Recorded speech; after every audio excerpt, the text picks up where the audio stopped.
Welcome to Componly, the smarter way to track and scale design system adoption across web and mobile.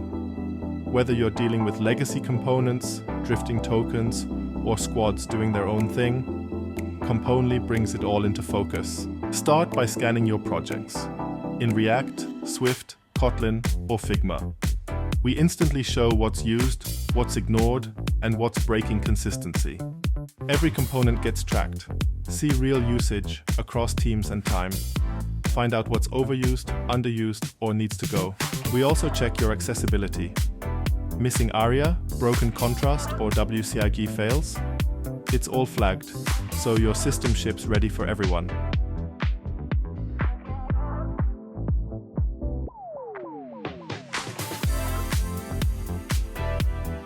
Need to prove impact? We auto-calculate ROI and time saved per role. Stakeholders love it. Budgets get approved faster.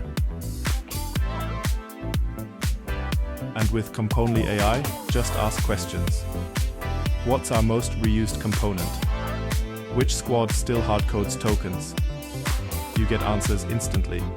From design tokens to adoption graphs, from mobile audits to code scans, Componly gives you full visibility. So, if you're migrating between tech stacks, scaling a multi-brand system, or cleaning up UI debt, Componly keeps your design system on track. Try it today.